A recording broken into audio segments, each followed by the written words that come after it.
नमस्कार, मैं हूं प्रिया आसीजा और आप देख रहे हैं आपका अपना चैनल भिवानी हलचल। संत शिरोमणि गुरु रविदास जयंती के अवसर पर जिले भर में महासफाई अभियान चलाया जाएगा। ये बात कहते हुए आज एसडीएम महेश कुमार ने डीआरडीए सभागार में आयोजित बैठक में विभिन्न विभागों के अधिकारियों को इस अभियान के लिए विशेष योजना तैयार करने के आदेश दिए।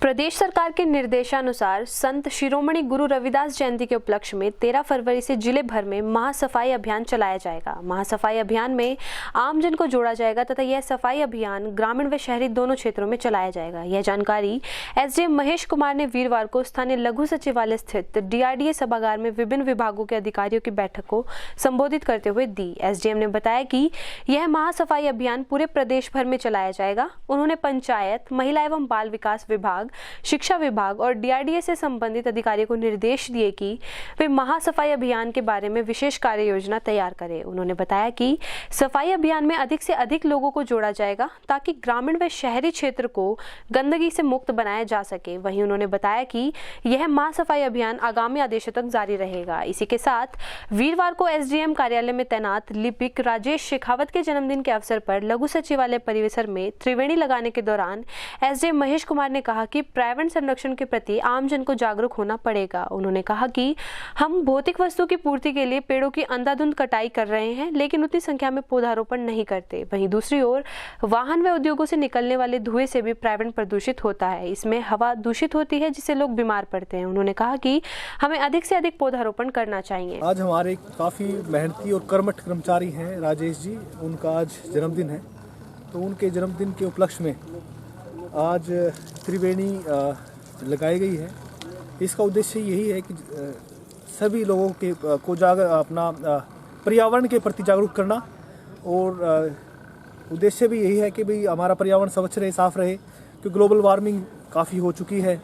तो इससे बचाव के लिए और नई जनरेशन को अच्छी और शुद्ध वायु देने के लिए इसका लगाया गया है। और मैं सभी नागरिकों से अपील करता हूँ कि कोई भी घर में किसी प्रकार का कोई फंक्शन हो, शादी है, ब्याह है, किसी का जन्मदिन है, कोई बच्चा का जन्म होता है, तो उसके उपलक्ष्य में एक त्रिवेणी अवश्य लगाएं ताकि हमारा वातावरण है, पर्यावरण है, स्वच्छ रहे। सर, कल से आपने नगर पालिका का कारोबार संभाला इसके? जी, नगर परिषद को उनका कार्यकाल पूरा हो चुका था, इसलिए वो भंग हो चुकी है। तो सरकार के आदेशानुसार मैंने एज एसडीएम एडमिनिस्ट्रेटर का चार्ज संभाला है आज। तो नियमानुसार सभी कार्य किए जाएंगे। किसी भी कोई व्यक्ति को, नागरिक को किसी प्रकार की कोई समस्या नहीं आने दी जाएगी।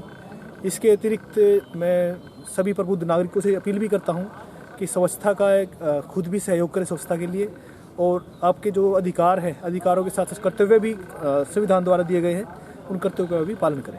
नियम 134A के तहत दाखिले से वंचित छात्र अब अपने स्कूल में दोबारा दाखिला ले सकते हैं। ये कहना था जिला मौलिक शिक्षा अधिकारी का। उन्होंने कहा कि एसएलसी कटने के बाद भी बच्चों से बिना एक्स्ट्रा फीस लिए स्कूल्स अगर उन्हें दाखिला नहीं देंगे तो उनके खिलाफ कार्रवाई की जाएगी। गौरतलब है कि जिले में नियम 134A के तहत 2184 विद्यार्थियों ने परीक्षा उत्तीर्ण की थी, जिसमें से 1289 विद्यार्थियों का दाखिला हो गया, जबकि 895 विद्यार्थियों के दस्तावेजों में त्रुटि होने के कारण फॉर्म रद्द कर दिए गए थे तथा अब ये 895 विद्यार्थी अपने पुराने निजी स्कूल या फिर सरकारी स्कूल में दाखिला ले सकते हैं। नियम 134A के तहत दाखिला लेने के इंतजार में जिन विद्यार्थियों ने एसएलसी कटवाई थी, अब वे स्कूल में दोबारा दाखिला ले सकते हैं तथा कोई भी स्कूल उनसे एक्स्ट्रा फीस वसूल नहीं कर सकता। यह कहना था जिला मौलिक शिक्षा अधिकारी राम अवतार शर्मा का। वहीं उन्होंने यह भी कहा कि यदि कोई स्कूल विद्यार्थियों को दाखिला देने से मना करता है तो उसके खिलाफ विभागीय कार्रवाई की जाएगी। से संदर्भित हमने सभी विद्यालयों को दिशा निर्देश जारी कर दिए हैं। ये देखने में आया और विभाग से भी आदेश प्राप्त हुए हमें कि कई विद्यालय जैसे एसएलसी काट दी उन्होंने और उनका एडमिशन नहीं हो पाया बच्चों का किसी टेक्निकल कारण से, या उनके डॉक्यूमेंट पूरे नहीं थे, तो उनको वापस एडमिशन लेने में दिक्कत आ रही है। तो उसके लिए हमने पत्र जारी किया है कि कोई भी विद्यालय छात्रों के दोबारा एडमिशन को ना रोके, और अगर ऐसा कोई करेगा तो उसके विरुद्ध अनुशासनात्मक कार्रवाई की जाएगी। इसके अतिरिक्त कुछ निजी विद्यालय पूरे साल की फिर से फीस मांग रहे हैं, तो इस बारे में भी हमने दिशा निर्देश जारी किए हैं कि छात्र से सिर्फ वही फीस ली जाएगी जो आगे उसकी बकाया है, पीछे की फीस उससे चार्ज नहीं कर सकते। ये हमने दिशा निर्देश जारी कर दिए हैं। गुरुवार को Punjab and Haryana high court bar association के वाइस प्रेसिडेंट राजकुमार चौहान नगर में पहुंचे। यहां पहुंचकर उन्होंने जहां कोविड पीड़ित अधिवक्ताओं को सहायता राशि के चेक भेंट किए, वहीं कोर्ट परिसर में अनेक सुविधाएं भी दिए जाने की घोषणा की। वीरवार को स्थानीय कोर्ट परिसर में Punjab and Haryana high court bar association के वाइस चेयरमैन राजकुमार चौहान पहुंचे, जहां उनके द्वारा कोविड-19 के समय में कोरोना से पीड़ित वकीलों को चेक देकर आर्थिक रूप से मदद की गई। आपको बता दें कि इस अवसर पर लाखों रुपए की धनराशि वकीलों में वितरित की गई। वहीं उनके द्वारा बार काउंसिल को हाईटेक बनाने तथा लाइब्रेरी को डिजिटल कर हाईटेक बनाने की बात भी कही गई। जो है ना भिवानी बार के प्रधान सत्यजीत पिलानिया जी के अनुरोध पर मैं आज डिस्ट्रिक्ट बार एसोसिएशन भिवानी में आया हूँ। और जैसा कि आप सबको पता है कि पूरा देश के पूरी दुनिया ही पिछले 2 वर्षों से कोविड से जूझ रहे हैं, और हमारी बार काउंसिल ने भी वकील साथियों के लिए जो समय समय पर जो मदद कर सकते थे वो मदद कर रहे हैं वकीलों की। हमने पिछले 1.5 वर्ष में बार काउंसिल से पूरे हरियाणा पंजाब में वकीलों को कोविड हेल्प में लगभग 6.5 करोड़ रुपये हमने डिस्ट्रीब्यूट किए अब तक। और क्योंकि भिवानी बार से मेरे को जीतने में सबसे ज़्यादा मदद भिवानी बार से मिली थी, और मैं समय समय पर भिवानी बार में आता रहता हूँ, और जो मेरे से या बार काउंसिल की तरफ से जो भी मदद होती है भिवानी बार को करते रहते हैं हम। और आज भी मेरे को जो सत्यजीत पिलानिया जी ने पीछे कुछ एप्लीकेशन भेजी थी जो कोविड से रिलेटेड, जो 10-12 एडवोकेट्स की, उनके सभी के जो फाइनेंशियल हेल्प के जो चेक हैं वो हमने आज यहाँ पे डिस्ट्रीब्यूट किए हैं, उनको दिए हैं। और पीछे भी जो कोविड की हेल्प में जो भिवानी बार में हमने जो हमारे पास एप्लीकेशन आई थी उनको हमने यहाँ भिवानी बार के जो उनके अकाउंट्स में जो है ना सीधे जो है ना पैसे ट्रांसफ़र कर दिए थे। और आगे से भी जो है ना जो भी अगर हमारे से मदद होगी, जो किसी भाई को कोविड से कोई परेशानी हुई या कोविड पॉजिटिव होगा, उसकी हम समय समय पर बार काउंसिल जो है ना अपने जिसमें कुछ जो उसके जो प्रीमियम है उसका 20 या 25% जो है ना बार काउंसिल दे, और बाकी जो 75% है वो जो है ना हरियाणा गवर्नमेंट, पंजाब गवर्नमेंट और जो चंडीगढ़ गवर्नमेंट दे। जैसा कि उत्तर प्रदेश में अभी पीछे जो हेल्थ इंश्योरेंस है उसमें गवर्नमेंट ने जो है ना उसका 100% जो है ना प्रीमियम जो है ना वकीलों का वो जो है ना उत्तर प्रदेश गवर्नमेंट ने दिया है, और दिल्ली गवर्नमेंट ने भी जो है ना वकीलों का जो प्रीमियम है वो दिया है, और उधर से तेलंगाना गवर्नमेंट ने भी दिया है, आंध्र प्रदेश गवर्नमेंट ने भी दिया है। हमारा दोनों स्टेट के जो मुख्यमंत्री हैं उनसे हम मिल चुके हैं, हमारे उनसे विनम्र निवेदन है कि क्योंकि जो वकील है जो हमारे हरियाणा पंजाब में लगभग 1,40,000 एडवोकेट्स हैं, उन सभी का जो हेल्थ इंश्योरेंस जो बीमा है वो गवर्नमेंट अपनी तरफ से कराए। जैसा कि अब जो दिक्कत आ रही है वो दिक्कत ये आ रही है कि जो आयुष्मान भारत योजना है जो भारत सरकार की, उसमें क्या है कि जो एडवोकेट्स हैं उनको उसमें से एक्सक्लूड कर दिया गया है। अब वकील ना तो उसमें इंश्योरेंस ले सकते, और इधर से उनका इंश्योरेंस हो नहीं रहा है, और इंश्योरेंस कराना बहुत ही ज़रूरी है। उनके बार काउंसिल ने ये पेशकश भी रखी है कि उसका जो भी 20% 25% प्रीमियम होगा वो बार काउंसिल अपनी तरफ से देने के लिए तैयार है। प्रदेश भर में आज कक्षा 1 से 9वीं तक के सभी स्कूल्स खोल दिए गए हैं। अधिक जानकारी देते हुए जिला मौलिक शिक्षा अधिकारी ने बताया कि सभी स्कूल्स को कोरोना गाइडलाइन की पालना भी सुनिश्चित करने के आदेश दिए गए हैं ताकि बच्चों को सुरक्षित रखा जा सके। गौरतलब है कि हरियाणा में आज से कक्षा 1 से 9वीं तक के सभी राजकीय व गैर राजकीय स्कूल खुल चुके हैं। वहीं स्थानीय राजकीय मॉडल संस्कृति प्राथमिक विद्यालय के प्रभारी नरेश कुमार का कहना है कि स्कूल खोलने के आदेश आ गए हैं तथा बच्चों के स्कूलों में प्रवेश से पहले उनका टेम्परेचर चेक कर सैनिटाइज किया जा रहा है तथा बीते कल भी पूरे स्कूल को सैनिटाइज कर दिया गया था। साथ ही उन्होंने कहा कि बच्चे स्वयं अपनी पानी की बोतल लाने की अपील भी की। वहीं मौलिक शिक्षा अधिकारी राम अवतार शर्मा ने बताया कि 10वीं से 12वीं तक के स्कूल खोले जाने के बाद वीरवार से 1 से 9वीं कक्षा तक के स्कूलों को कोविड-19 नियमों की पूरी तरह पालना करते हुए खोला गया है। वहीं उन्होंने स्कूल प्रशासन को निर्देश देते हुए कहा कि सभी स्कूलों को कोरोना के नियमों की उचित प्रकार से पालना करनी सुनिश्चित करनी होगी ताकि संक्रमण ना फैले तथा बच्चों की शिक्षा पर बुरा असर भी ना हो। मैं Deepak Sharma, cluster head GG2+ लोहड़।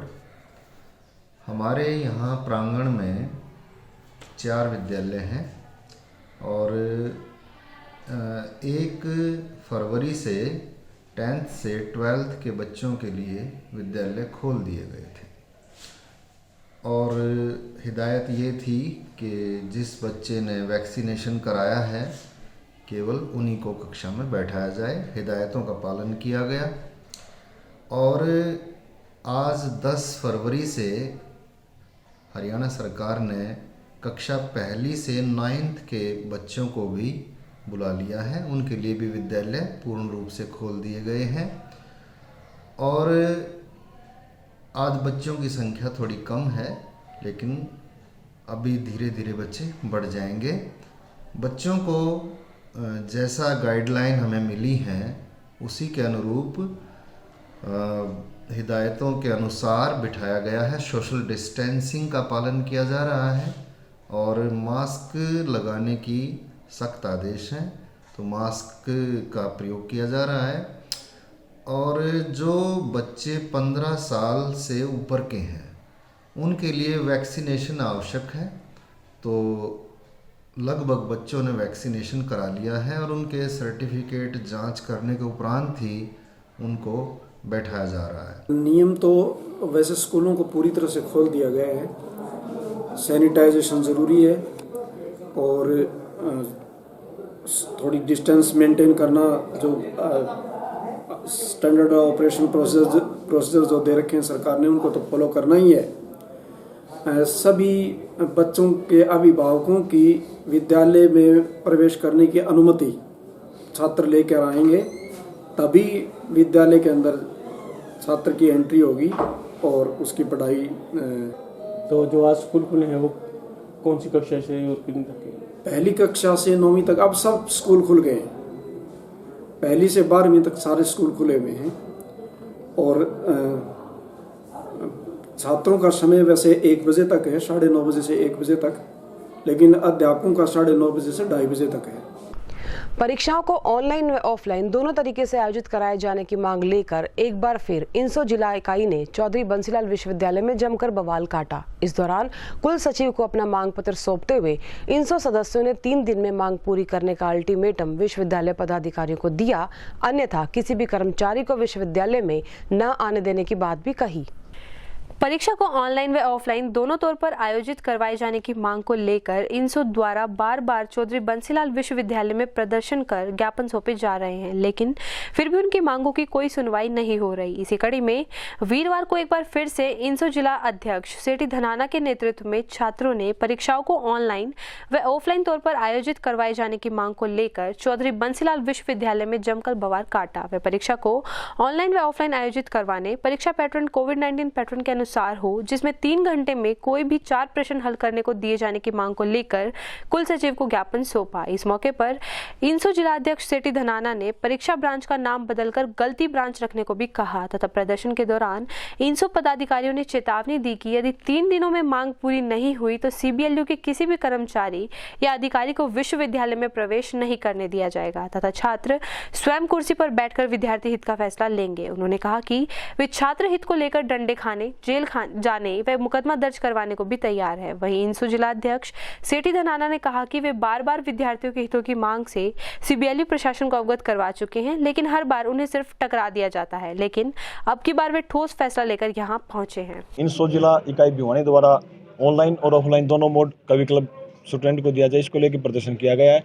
और एक जो पहले जैसे 5 यूनिट का पेपर होता था उसमें 5 यूनिट में से एक प्रश्न करना कंपलसरी होता था। हमारी मांग है कि कोई भी 4% विद्यार्थियों को ऑप्शन दिया है, कोई भी 4% आप 10 क्वेश्चन में से चूज करो और वो प्रश्न करिए। पिछली बार इन्होंने ये हमारी मांग थी, इन्होंने मानी थी, पर उन्होंने टाइम घटा दिया था। लेंथी पेपर हो गया, 20 नंबर का एक क्वेश्चन कर दिया, 2.5 घंटे कर दिए थे। इस बार हमारी मांग टाइम ना घटाया जाए, क्वेश्चन घटाया जाए। इस विश्वविद्यालय की पूरे देश की यूनिवर्सिटियों से सबसे गंदी ब्रांच है। मैं पहले भी कह चुका हूँ कि इसका एग्जाम ब्रांच की जगह गलती ब्रांच नाम रखा जाए। सबसे ज़्यादा परेशान एग्जाम ब्रांच की वजह से स्टूडेंट्स हैं और इन निठलों पर कोई फर्क नहीं पड़ रहा। हमने ये मांग रजिस्ट्रार मैम हमारा ज्ञापन लेना है, उनको रखी है। एग्जाम कंट्रोल उन्होंने बोला नहीं होता है, तो इस बार हम एग्जाम ब्रांच के अंदर जाकर हम खुद बैठेंगे। कॉलेज लग रहे थे, जो पीक टाइम था पढ़ने का एग्जाम के पास, वो पीक टाइम पर ऑनलाइन क्लासेज लगी हैं और सिलेबस किसी भी विश्वविद्यालय प्रशासन द्वारा पूरा नहीं करवाया गया, किसी कॉलेज द्वारा पूरा नहीं करवाया गया। थोपे जा रहे हैं एग्जाम। अब बच्चों के एग्जाम 25 फरवरी से शायद एग्जाम शुरू हो जाएंगे। 15 दिन में कैसी तैयारी कर लेंगे? तो बच्चों का भविष्य अंधकार में है। इसको लेकर बच्चे के भविष्यों के साथ खिलवाड़ करना चाहता है सीबीएलयू प्रशासन, जो इंसो छात्र संगठन कभी नहीं होने देगा। रजिस्ट्रार मैडम ने हमें 3 दिन का अल्टीमेट आश्वासन दिया। 3 दिन में कमेटी इन्होंने बना दी है। 3 दिन में हमारी मांगों का समाधान किया जाएगा और पॉजिटिव वे में किया जाएगा। अगर नहीं करते हैं तो किसी भी कर्मचारी को, अधिकारी को हम विश्वविद्यालय परिसर में घुसने नहीं देंगे। स्टूडेंट्स की ये डिमांड है कि एग्ज़ाम जो हैं वो ऑनलाइन और ऑफलाइन यानी ब्लेंडेड मोड में करवाए जाएं। तो इसके लिए कमेटी ऑलरेडी बन चुकी है और हम लोग ब्लेंडेड मोड में ही एग्ज़ाम लेंगे। उसके लिए कुछ शर्तें होंगी, तो जैसे ही उसका सर्कुलर जारी होता है आप लोगों को उसके बारे में पता चल जाएगा। कुछ और भी मांगे उन्होंने रखी हैं कि जैसे कि रिजल्ट पेंडिंग है तो उसके बारे में हमारे कंट्रोलर ऑफ एग्ज़ाम आपको बताएंगे। जैसा भी होगा हम पॉजिटिव उसका आउटपुट देने की कोशिश करेंगे। स्टूडेंट्स की जो डिमांड है उनको हम ध्यान में रखते हुए जितना हमसे पॉजिटिव उसका समाधान निकल सकता है हम कोशिश कर रहे हैं। बापोड़ा का डाबर धाम जिसके प्रति लोगों की श्रद्धा देखते ही बनती है। गांव वालों की माने तो यहाँ उनकी हर मनोकामना पूरी होती है और गांव के हर घर की हर खुशी की शुरुआत भी यहीं से ही होती है। आज इसी डाबर धाम में 1.25 मणि के प्रसाद का वितरण किया गया जिसे काफी संख्या में श्रद्धालुओं ने ग्रहण किया।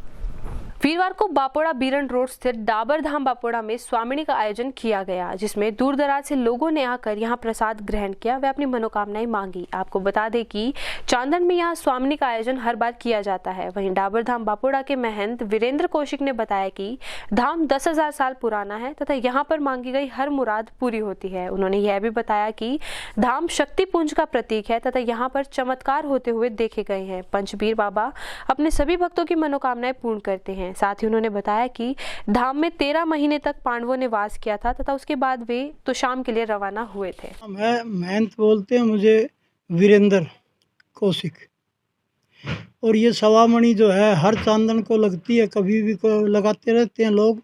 और ये धाम जो है 700 साल के करीब पुराना है, भिवानी से भी पहले का है। और यहाँ देश प्रदेश से लोग आते हैं और यहाँ पर 1.25 मणि लगाते हैं जब भी जिसकी इच्छा होती है। हम भी सालाना लगाते हैं, तो आज भी 1.25 मणि लगी हुई थी और उस 1.25 मणि के उपलक्ष्य में वहाँ भी प्रसाद वितरित किया है, यहाँ गांव में भी वितरित कर रहे हैं। इस प्रकार से जिसकी भी कोई मनोकामना हो वो लेके आए और वहाँ पे जो है ना अपनी 1.25 मणि लगाए, उनकी मनोकामना पूर्ण होने के बाद लगाए। क्योंकि इस धाम में एक शक्ति है, वो यहाँ तक है कि ये मैंने एक बार ये नौरते किए थे तो उस समय 3.5-4 किलो के करीबन वज़न था एक उस कुंड में, और उसके अंदर वो जो बोए हुए थे और वो मैंने कहा भी तैरा दो, वो तैरने लगा इतने वज़न का।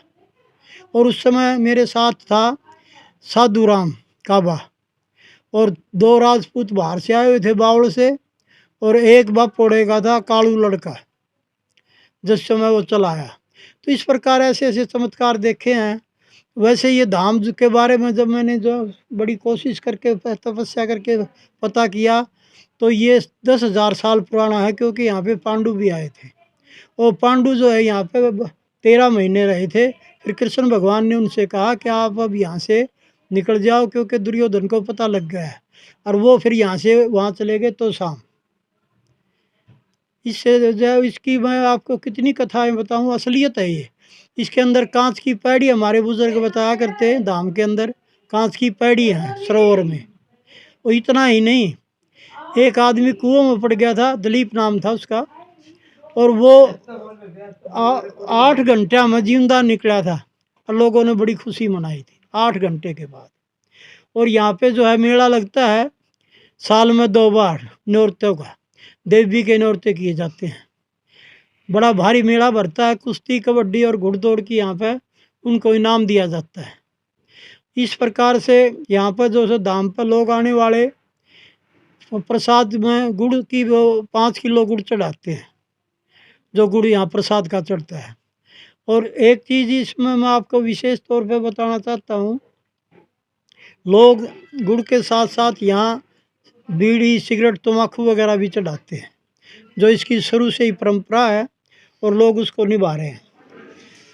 और खुद गंगा माँ गंगा से चल के यहाँ पे आई, लोगों ने बड़ा चंबा किया भी ये गंगा यहाँ कैसे आई, तो लोटा उसके अंदर आया जल में के अंदर, और वो भी इस धाम के अंदर लोगों ने देखा भी लोटा साथ में गंगा से चल के आया है।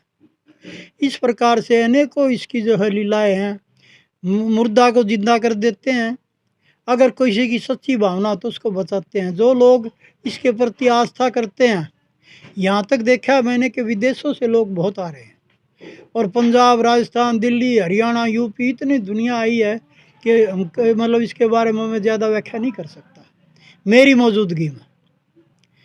इससे ज़्यादा मैं क्या कहूँ, ये धाम धाम है, और ये पूरा विश्व के अंदर, पूरे विश्व में एक ही धाम है जहाँ 5 पीर है, बाकी कहीं 1 होगा, 2 होंगे, 5 कहीं नहीं। इस प्रकार मैं सबका यहाँ बैठे हुए का धन्यवाद करता हूँ, और जो आए हुए प्रसाद लेने के लिए। और दूसरी बात ये भी साथ ही साथ कहता हूँ कि परमात्मा उनकी भी मनोकामना पूर्ण करे, जो भी आए। जय बाबे पंचपीर। ये धाम बहुत पुराना प्राचीन है। यहाँ दूर दूर से आदमी आके यहाँ अपनी मनोकामना पूरी करते हैं, और बहुत इच्छा पूरी होती है जी। मान लिया आदमी कुएं में ही पड़ गया था, वो भी जिंदा निकाल दिया 3-4 दिन के बाद। इस धाम की ये खासियत है। और किसी का लड़का नहीं होता उसको लड़का भी देते हैं, किसी के जो भी काम करते हैं वो खूब अच्छे से अच्छा काम होता है जी। हाँ। टीबी रोग से ग्रस्त मरीजों की मदद के लिए टीबी सेल की एक टीम नगर के सामान्य अस्पताल पहुंची। प्राप्त जानकारी के अनुसार राष्ट्रीय स्तर पर होने वाले सहायता कार्यक्रमों के लिए मरीजों के आंकड़े एकत्रित कर जिला स्तर पर ये टीमें टीबी रोग ग्रसित मरीजों को सहायता पहुंचाएंगी। टीबी सेल की एक टीम भिवानी सामान्य अस्पताल पहुंची। आपको बता दें कि टीबी से ग्रस्त रोगियों की मदद करने के लिए टीम उनके आंकड़े एकत्रित करती है, वह उन्हें दवाइयां मुहैया कराती है। टीबी रोग से मुक्त होने के लिए नेशनल स्तर पर होने वाले सभी प्रोग्रामों को यह टीम जिला स्तर तक प्रसारित करके जाएगी। जो भी कार्यक्रम टीम द्वारा किए जाते हैं वो लक्ष्य पोर्टल पर आधारित किए जाते हैं। वहीं टीम टीबी के मरीजों के घर घर जाकर उनसे राय लेगी, वह उनसे पता करेगी कि समय से उन्हें उनका इलाज व दवाइयां मिल रही हैं या नहीं। इसके बाद टीम द्वारा एक फाइनल रिपोर्ट बनाकर उसे सामान्य अस्पताल के सीएमओ व जिला उपायुक्त के साथ साझा किया जाएगा। टीम द्वारा प्रत्येक जिले में 3 दिन के लिए कार्य किया जाता है। मैं deputy director state TB cell Haryana से आई हूँ। ये आज हमारी 13 मेंबर की टीम है, जो आज हम डिस्ट्रिक्ट भिवानी को विज़िट कर रहे हैं for the state internal evaluation. ये एक स्टेट की तरफ से इवैल्यूएशन की टीम है, जो डिस्ट्रिक्ट भिवानी में हम जो नेशनल टीबी एलिमिनेशन प्रोग्राम है उसको हम इवैल्यूएट करने आए हैं कि इनमें यहाँ पे जो हमारा प्रोग्राम है उसके अंदर जो हम तहत जो एक्टिविटीज़ हैं वो डिस्ट्रिक्ट कैसे कर रहा है और उसके क्या स्टेटस है। जो स्टेटस ये हमारा एक निक्षय पोर्टल है, उस पे ये सब जो है जाता है, रिपोर्ट जाती है, उसको वेरीफाई करेंगे। और हमारी टीम जो पेशेंट्स हैं, टीबी के पेशेंट्स, उनके घर जाकर उनसे उनकी इंटरव्यूज़ लेंगे और उनसे पूछेंगे कि जो मेडिसिन्स हैं, जो उनके टेस्ट हैं, वो सब फ्री ऑफ कॉस्ट हो रहे हैं, कहीं कोई कि इनसे पैसा तो नहीं ले रहा, और उनको जो भी फैसिलिटी है वो मिल रही है कि नहीं मिल रही है। तो ये सारी चीज़ हमारी जो टीम है वो जाएगी और वो सारा एवेलुएट करेगी। उसके बाद एक रिपोर्ट बनेगी जिसको हम यहाँ के सिविल सर्जन के साथ शेयर करेंगे, और उसके बाद हम डीसी को ये सारी जो ग्राउंड सिचुएशन है डिस्ट्रिक्ट भिवानी में उनको अप्रेस कराएंगे on the 3rd day, that is on the 11th of this month. ये हमारी टीम 3 दिन रहेगी, आज, कल और परसों। जो टीम है एक स्टेट से इंटरनल इवैल्यूएशन होती है। हमारा टीबी का प्रोग्राम है नेशनल ट्यूबरक्लोसिस एलिमिनेशन प्रोग्राम। इसके अंदर हमारा इंटरनल इवैल्यूएट करते हैं प्रोग्राम को। तो स्टेट से हमारे 17 लोगों की टीम आई हुई है, जो 9, 10 और 11 3 दिन यहाँ रहेगी, और टीबी के प्रोग्राम के अंदर जो गतिविधियाँ हो रही है उनको एनालाइज करके और अपनी फाइनल रिपोर्ट डीसी साहब के सामने 11 तारीख को रखेगी। कितना फायदा होगा क्या करने का? इसमें हमारा यही होता है कि हम अपने आप को, हमारा जो स्टेट है और सेंटर है वो चेक करते रहते हैं क्वालिटी कंट्रोल के लिए, कि क्वालिटी में हमारी जो सर्विसेज हैं वो क्या अप टू द मार्क हैं या नहीं है, या फिर हम उसमें क्या इनोवेटिव आइडियाज़ कर सकते हैं ताकि हम इस प्रोग्राम को और बेहतर बना सकें। क्योंकि आप सभी को पता होगा कि हमने टीबी जो है एलिमिनेट करनी है, टीबी मुक्त भारत बनाना है, और 2025 तक हमारा ये उद्देश्य है कि हम टीबी मुक्त कर लें। यानी हमारा जो टीबी से जो नए केसेज आने हैं वो 2015 के मुकाबले 80% तक कम कर लें, और टीबी से होने वाली मृत्यु को हम 90% तक कम कर ले 2015 के मुकाबले। और टीबी से होने वाले जो पेशेंट्स की कैटास्ट्रॉफिक कॉस्ट है, यानी उसके आउट ऑफ पॉकेट एक्सपेंडिचर, उसका हमारा उद्देश्य है कि हम ज़ीरो करें। तो इसी प्रोग्राम के अंतर्गत हमारा हर 3 साल में एक बार डिस्ट्रिक्ट को इवेलुएट किया जाता है, स्टेट के द्वारा और सेंटर के द्वारा। तो अपनी क्वालिटी को चेक करने के लिए इवेलुएशन होती है। तो इस पर ही हमारी 9 से 11 तक भिवानी जिले के अंदर ये टीम आई हुई है जो कि प्रोग्राम को रिव्यू करेगी। शांति नगर की गली नंबर 5 के निवासी पिछले काफी समय से गली में सीवरेज ब्लॉक और उसकी वजह से फैली गंदगी का सामना कर रहे हैं, लेकिन शायद उनकी समस्या सुनने वाला कोई नहीं है। आज इन क्षेत्रवासियों ने मीडिया के माध्यम से अपनी समस्याओं से विभागीय अधिकारियों को अवगत कराते हुए जल्द समाधान की मांग की। पिछले काफी दिनों से स्थानीय कोर्ट रोड स्थित शांति नगर दादरी गेट गली नंबर 5 में सीवर लाइन बंद होने के कारण सारी गंदगी गलियों के अंदर फैली हुई है। वहीं जब स्थानीय निवासियों से बातचीत की गई तो उन्होंने बताया कि यहाँ 20 से 25 दिन से सिविल लाइन बंद पड़ी है तथा बार बार शिकायत करने के बावजूद भी समस्या ज्यों की त्यों बनी हुई है। साथ ही उन्होंने बताया कि कई बार सीवरेज ब्लॉकिंग के कारण कई लोग हादसे का शिकार भी हो चुके हैं। उन्होंने प्रशासन से जल्द उन्हें इस समस्या से निजात दिलाने की अपील की व क्षेत्र में नियमित सफाई व लाइट की व्यवस्था की जाने की अपील भी उनके द्वारा की गई। मेरा नाम कविता शर्मा। देखो जी, हमारे को 2 महीने हो गए, हमारी कोई सुनवाई नहीं है भाई साहब। ना तो इस गली में कोई कूड़ा उठाने वाला आता है, ना कोई पानी का साधन है। देखो गर्मियों में पानी का साधन नहीं है बिल्कुल भी, इतने परेशानी हुई पड़ी है। और 2 महीने हो गए, देख आप पूरी गली में देख लो बेशक, ना कोई लाइट की, ना कोई गंदगी उठाने वाला भी नहीं आता। झाड़ू मारने की तो बहुत दूर की बात है। मैं जी कोर्ट रोड से शांति नगर दादरी गेट गली नंबर 5 से बोल रहा हूँ जी। हमारे 15-20 दिन से हमारे घर में ये भरा हुआ है और आने जाने में दिक्कत हो रही है सर जी। हमने एप्लीकेशन भी लगा दी। हमने अब इसके लिए प्रशासन से कहा कि ये हमने एप्लीकेशन भी लगाई है, हमारी कोई सुन नहीं रहा जी। तीसरे दिन ये सीवर भर जाते हैं और आने जाने में दिक्कत होती है जी। तो अभी कितने दिन से परेशानी है? ये 15-20 दिन से परेशानी है जी। अपनी मांगों के समर्थन पर धरने पर बैठी आंगनवाड़ी कर्मियों ने आज हड़ताल के 65वें दिन प्रदेश सरकार के पुतले जलाकर रोष व्यक्त किया। सर्कल वाइज अभियान में इन कर्मियों ने अधिकारियों द्वारा जारी नोटिस की प्रतियां जलाते हुए जोरदार नारेबाजी भी की।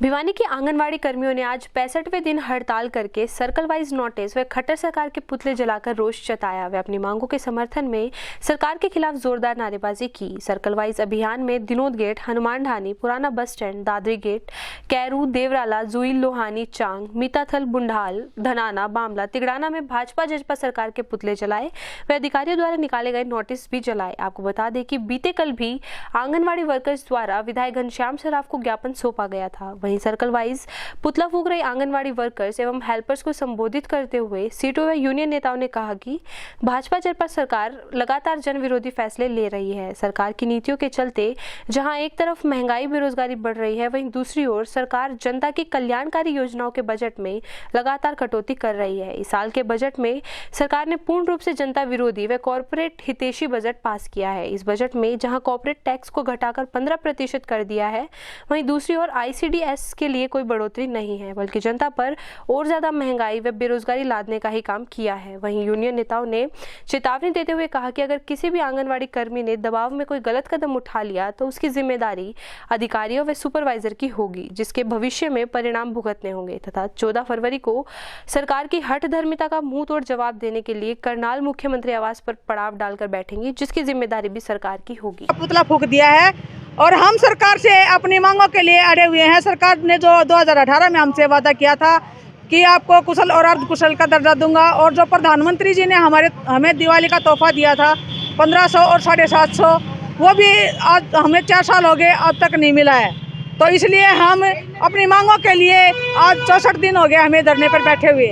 और अगर ये माने हम 14 तारीख को करनाल में पड़ाव डालेंगे, अगर सरकार इससे पहले हमें कोई फैसला दे देती है तो बहुत अच्छा है, नहीं तो हम आर पार की लड़ाई करेंगे। आगे भी हमारा संघर्ष जारी रहेगा। मेरा नाम राजबाला शर्मा है, भिवानी की आंगनवाड़ी वर्कर की जिला सचिव हूँ और हम 8 दिसंबर से हड़ताल पे बैठे हुए हैं रोज स्वरूप, क्योंकि 2018 में मुख्यमंत्री ने और PM साहब ने जो घोषणा की थी वो लागू नहीं कर रहे हैं। ऐसी झूठी सरकार है BJP की, जो बेटी बचाओ बेटी पढ़ाओ का नारा दे रही है और उसका ये उल्टा कर रही है, बेटी बचाओ रोड पे बैठाओ। हम 2 महीने से पूरी सर्दी हम निकाल चुके हैं, तीसरा महीना हमें लग चुका है, 64-65वां दिन हो गया है और हमें पूरा गुस्सा है सरकार से कि सरकार हमारी मांगे नहीं मान रही, हमसे बातचीत करने का सही ढंग नहीं अपना रही, दमनकारी नीति कर रही है। हमारी FIR करवा रही है, टर्मिनेशन के नोटिस निकाल चुकी है, अब टर्मिनेशन करेगी।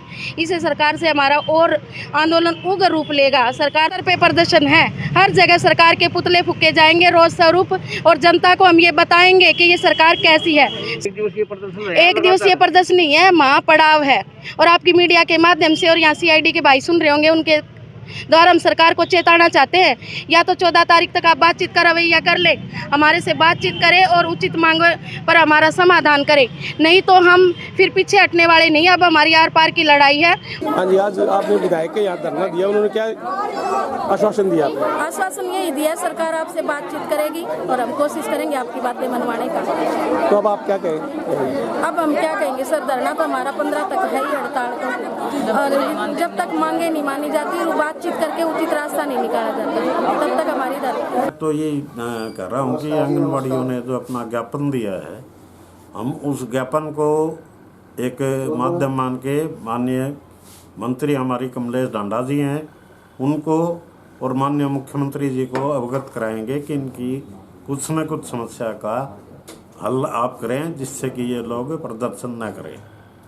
इन्होंने पीछे हल निकाला था जी, और आंगनवाड़ी पहले लघु सचिवालय के सामने बैठती थी, लेकिन ये उसके बाद में ये अलग प्रदर्शन है जी।